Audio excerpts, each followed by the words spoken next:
The test is in 4 parts: Part 1, Part 2, Part 3, and Part 4. Now look at Part 1. Part 1. A discussion between a college receptionist, Denise, and a student named VJ about learning a language. In the first part of the discussion, they are talking about the course VJ will study.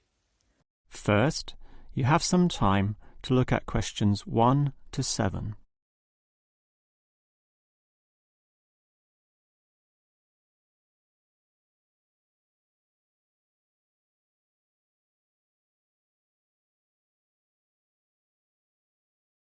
Now we shall begin. You should answer the questions as you listen, because you will not hear the recording a second time. Now listen carefully and answer questions 1 to 7. Hello. May I help you? Hello. Is this the right place for me to register to study foreign languages? Yes, it is. May I have your name, please? VJ. My family name is Paresh.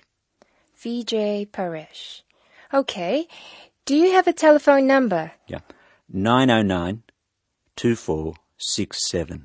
Thank you. Now, which language would you like to learn? We offer French, Italian, Cantonese, Mandarin, Spanish, Portuguese. I'd like to learn Spanish, please. Okay. Our classes are conducted in lots of different places. We have classrooms in the city and here in this building. What's this building called? This is Building A. I work near here, so it'd be best to study in Building A. What time do you want to come to lessons? They go on for 3 hours and they start at 10 a.m., 4 p.m., and 6 p.m. I wish I could come to the daytime lessons, but I can't. So 6 p.m, please. That's our most popular time, of course. Have you ever studied Spanish before? No, I haven't. We describe our classes by level and number. Your class is called Elementary 1. Okay. When will classes start? Elementary 1 begins, just a minute. It begins on August 10. Great. Now what else do I have to do? Before you hear the rest of the conversation, you have some time to look at questions 8 to 10.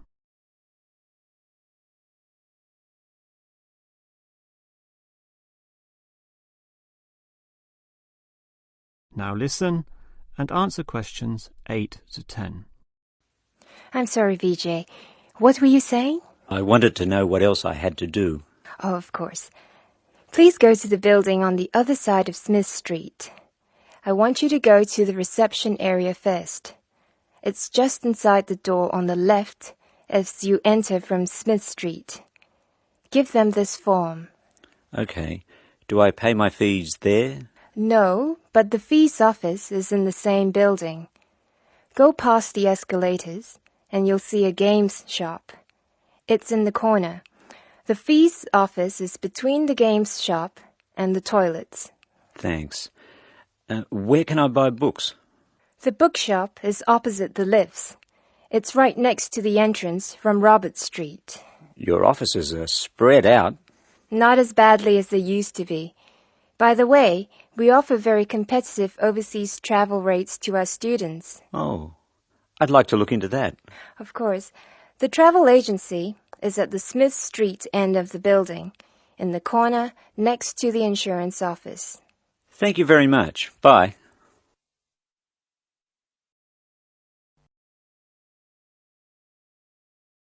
That is the end of Part 1. You now have half a minute to check your answers.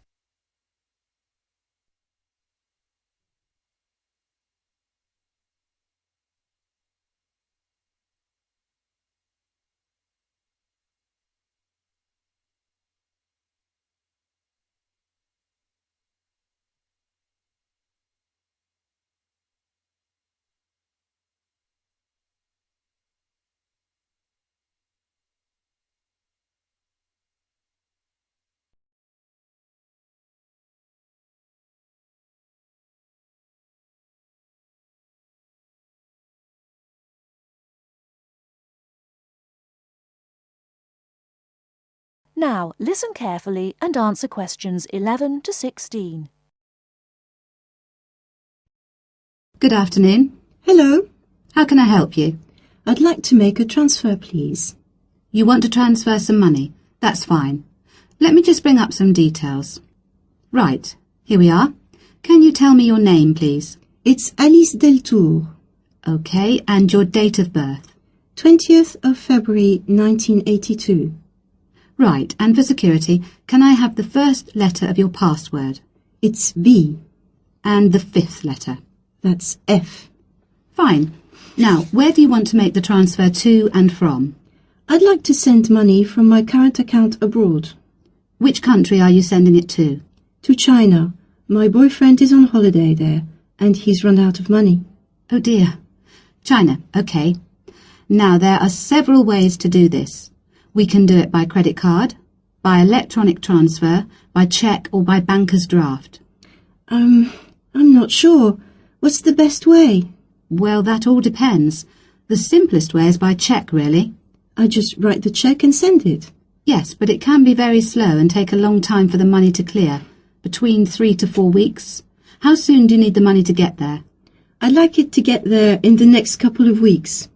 So really, sending a cheque is going to be too slow? Yes, I think so. Let's look at electronic transfer then. This usually takes between 2 and 5 working days. That's 2 to 5 days. Working or business days. If you send it on Friday, it will get there the following Friday at the latest. I see. That's much better. Yes, but we do charge a fee for this. We charge a flat fee of £21, and on top of that, the receiving bank may charge a fee, and an agent may also charge you for transferring the money between banks. So, how much is it altogether? We can't give you an exact amount. You need to check it with the receiving bank and any agents that they use. I see. Also, you can send it in sterling or dollars from here, but there will be an additional fee depending on the exchange rate when you convert it into renminbi. So there will be another charge too? I'm afraid so. Does it make any difference if I send it in dollars or sterling? It could make a difference according to which currency has the best exchange rate. The other difference is this.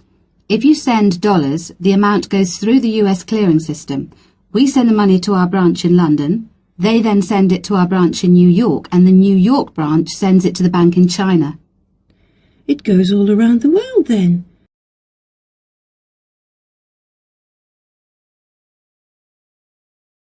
Before you hear the rest of the talk, you have some time to look at questions 17 to 20.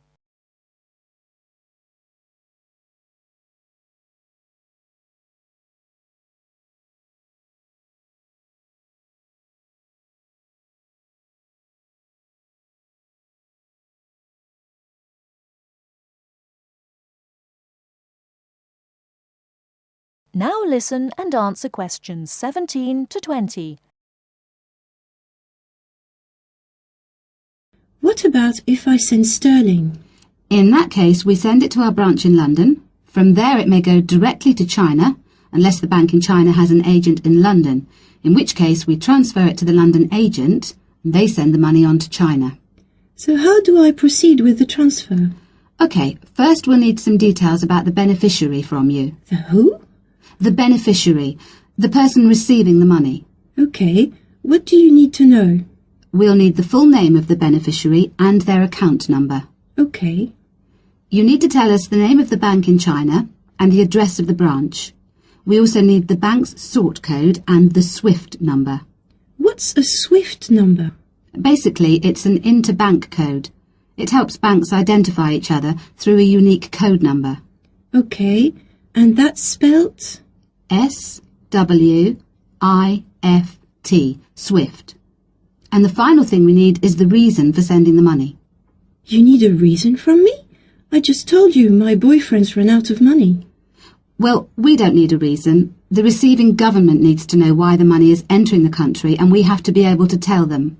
OK, so from me you need the bank's name, the address of the branch, the sort code and SWIFT number, the beneficiary's name and account number, and a reason for sending the payment. Yes, that's correct. OK, so I'll check these out and come back to you with them so we can go ahead with the transfer.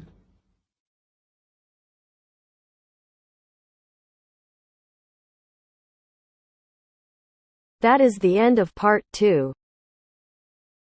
You now have half a minute to check your answers.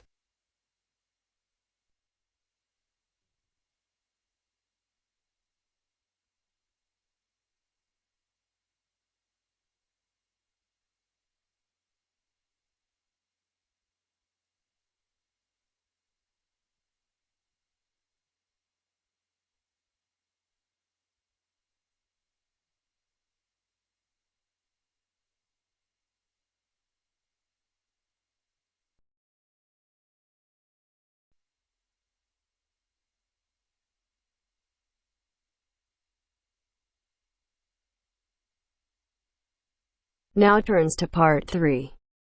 Part 3. Now turns to part 3. Part 3. You will hear some students talking about an arts assignment. First, you have some time to look at questions 21 to 25.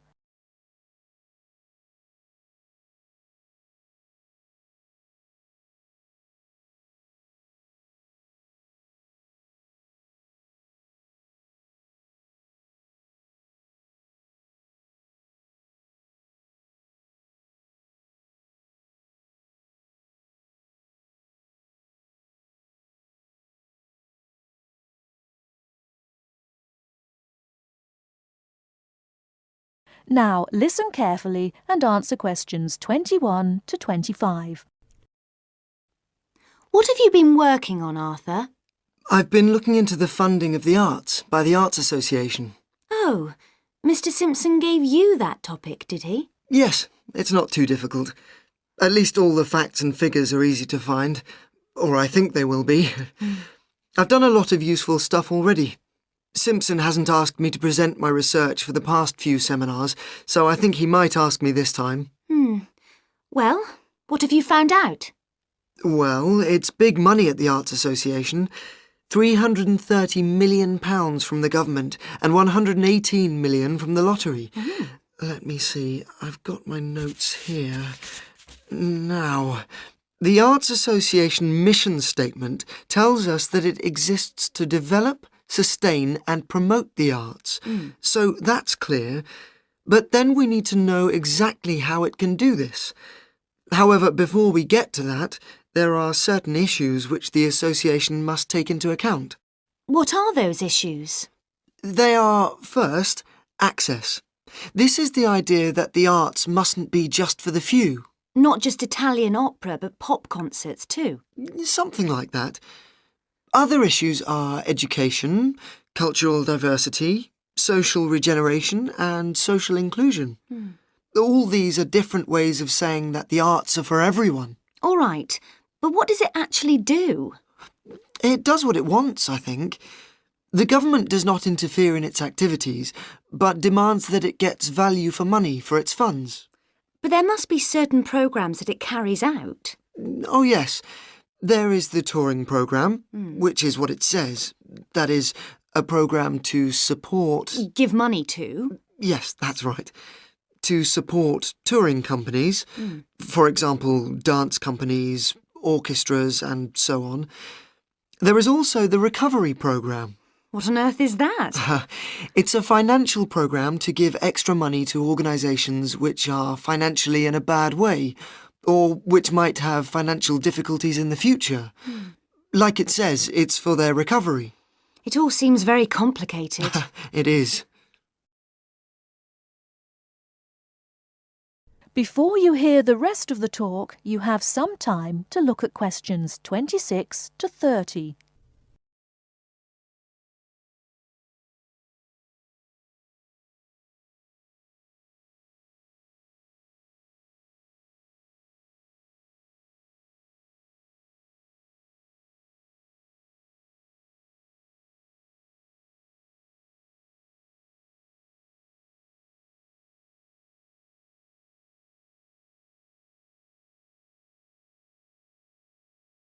Now listen and answer questions 26 to 30.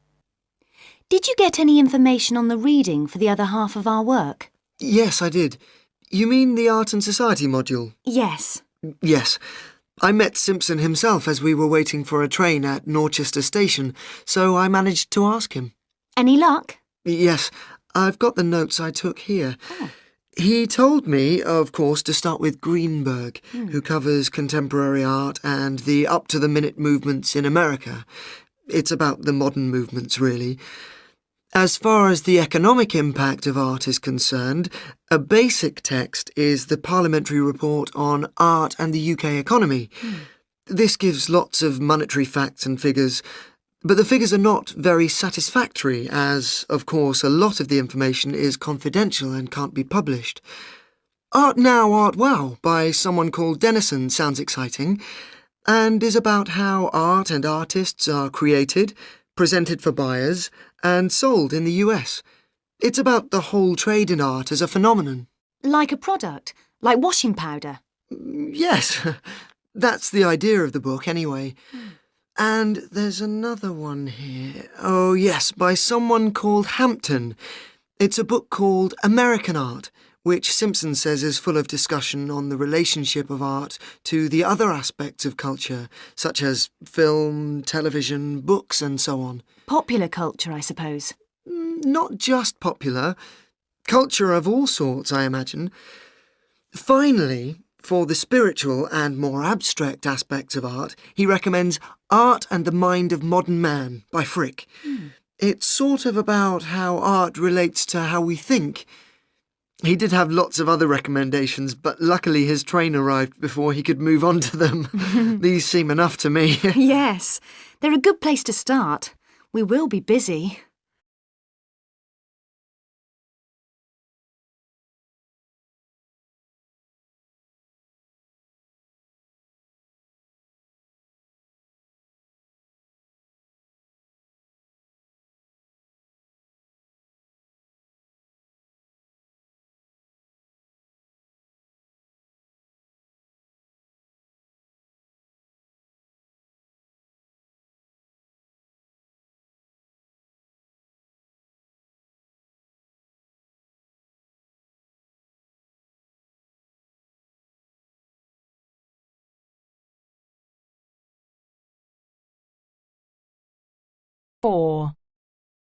First, you have some time to look at questions 31 to 40.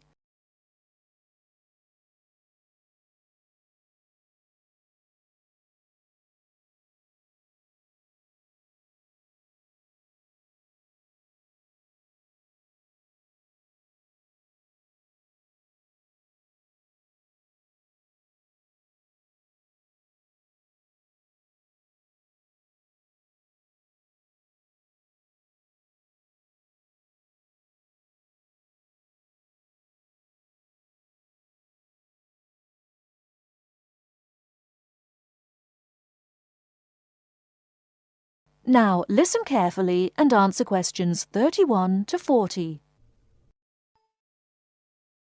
Good afternoon, everybody. My name is Sally Miller, and I'm here to offer you some advice on legal matters whilst you are studying at this university. Happily, most international students complete their courses without running into any serious legal problems. But if you do find yourself involved in a legal dispute of any kind, ask for help. There are two options. First, contact the students' union or welfare officer. Even if they cannot help you directly, they should be able to advise you where to go for help. The second possibility is to contact the Citizens Advice Bureau in your area. You can find them in the local telephone directory. They will be able to recommend a solicitor if you need one, and tell you if there is a local law centre providing free legal advice. They will also be able to tell you whether you can claim legal aid to help pay for any court and legal fees. Let me give you some basic information about the police. The police have the power to stop and search anyone who appears to be behaving in a suspicious manner. If you are arrested for any reason, even if you know it to be a wrong reason, remember a few very important things. 1. Don't be aggressive. 2. Do not try to bribe the police officer. 3. If you are arrested by plainclothes police officers, ask to see some form of identification. 4. Give your true name and address if the officer asks you to. Lying to the police is a criminal offence. 5. Do not sign any statement until you have received advice from a solicitor. There is always a solicitor on duty at every police station. 6. You will be entitled to make one telephone call. If you use this call to telephone a friend, urge your friend to contact someone from your university or from the Students' Union and get advice about what you should do next. If you find yourself in trouble with the police, it is very important to get professional advice. Contact any of the following: your university welfare officer, the Students' Union at your university, your local Citizens Advice Bureau, a local law centre. If you are found guilty of an offence, it could seriously damage your position as an international student, so be sure to ask for help as early in the process as possible. Remember, obey the local laws. The laws here may not be quite the same as in your own country. Here are a few examples of actions that are illegal here. It is against the law to possess offensive weapons. For example, knives, guns, chemical sprays used for personal defense. Even women are not allowed to carry sprays or other deterrents to protect themselves against possible assault, except for rape alarms.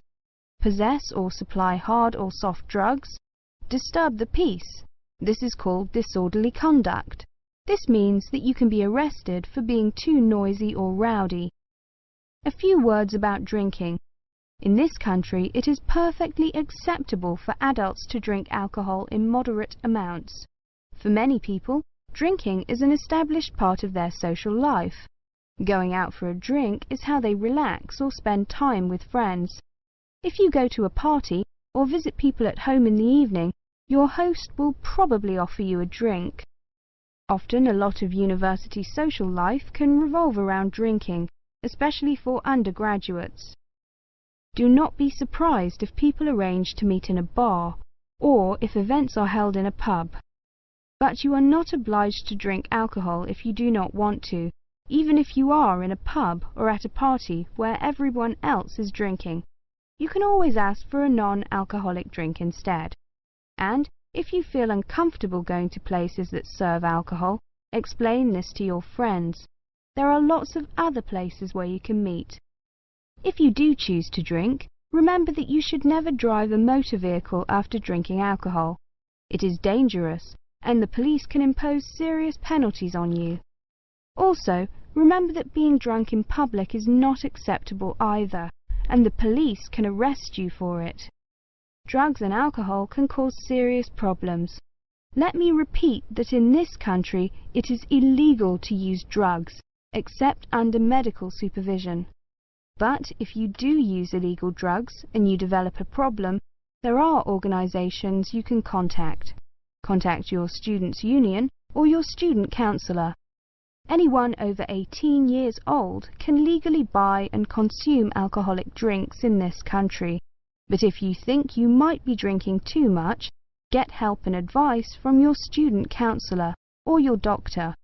Again, there are special organisations that can help you with drug and alcohol problems. Contact them.